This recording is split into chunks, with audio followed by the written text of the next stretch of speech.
Mesdames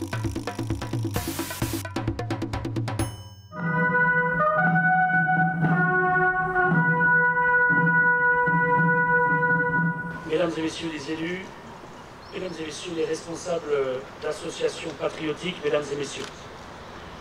Le 11 novembre 1918, à 11 h du matin, il y a 103 ans, les clairons ont retenti et les cloches de toutes les églises ont sonné. Quelques heures plus tôt, l'armistice avait été signé à bord d'un wagon dans la forêt de Retombe dans l'Oise. Ce 11 novembre, la Grande Guerre, la Der de Der, prenait fin. Ce 11 novembre, le calvaire sans nom des poilus s'arrêtait, mais combien d'amis, de frères, de camarades de tranchées ont-ils laissé derrière eux? Les œuvres d'Anselm Kiefer, artiste allemand, nous disent la mystique de ces errances nocturnes, les destins stellaires, les vies fauchées entre ciel et terre, les vestiges d'un quotidien où la vie et la mort marchaient côte à côte. Que ce soit ces toiles ou ces sculptures, elles affrontent les désastres de l'histoire et les profondeurs d'une mémoire blessée. Une mémoire que nous devons transmettre aux nouvelles générations, reliée par de grands témoins comme Maurice Genevoix, qui entra au Panthéon l'année dernière. Écrire pour donner un nom, une voix à ces inconnus, morts en héros, telle était sa vocation. Auréolé d'une œuvre immense, couronné d'un prix Goncourt, consacré secrétaire perpétuel de l'Académie française, il resta fidèle aux poilus. Il leur offrit l'immortalité des mots. Henri Barbus ou Blaise Cendrars décrivirent aussi avec justesse l'horreur de la vie dans les tranchées, affrontant le froid, la boue et le tonnerre de feu qui s'abattait sur eux.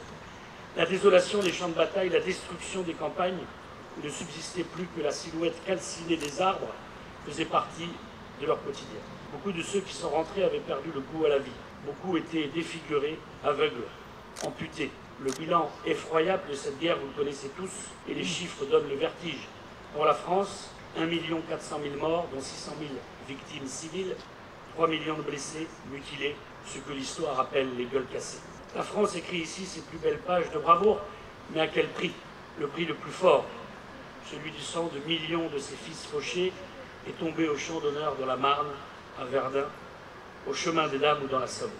Le souvenir de la guerre est un moment où la mémoire individuelle rencontre la mémoire collective, où les drames personnels prennent une épaisseur nationale. Des millions de familles françaises portaient alors le noir, couleur du deuil national, couleur de la mort qui avait investi les villes et les villages de la patrie, qui s'étaient insinués dans la moindre parcelle du territoire national. Ces Français, de Fréjus et de toute la France, que la mère patrie a appelé à son secours, s'étaient levés comme un seul homme. Parmi ces héros anonymes, ces noms inscrits dans la roche de nos monuments aux morts. Il y avait les Baquis, les Blancs, les Bruns, les Charriers, les Fabres, les Foucault, les Rébaux, les Sénéquiers ou encore les Valentins. J'en oublie et je ne peux égrener tous ces noms de Fréjusiens tombés entre 1914 et 1918.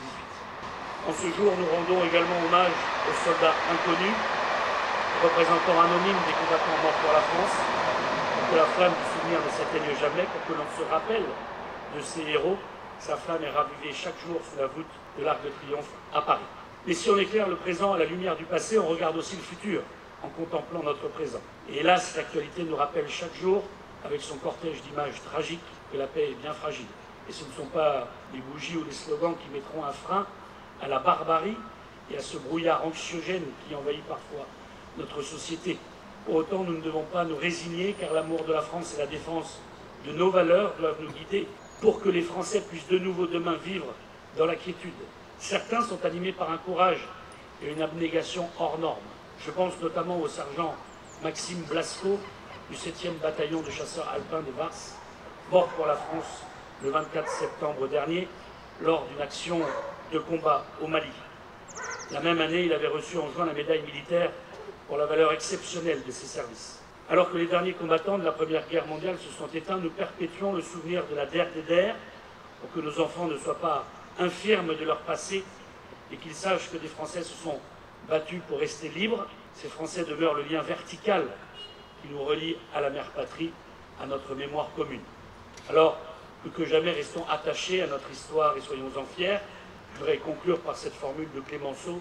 La France, hier soldat de Dieu, aujourd'hui soldat de l'humanité, sera toujours le soldat de l'idéal. que vivent dans notre souvenir les Frévusiens morts pour la patrie, et que vive la France.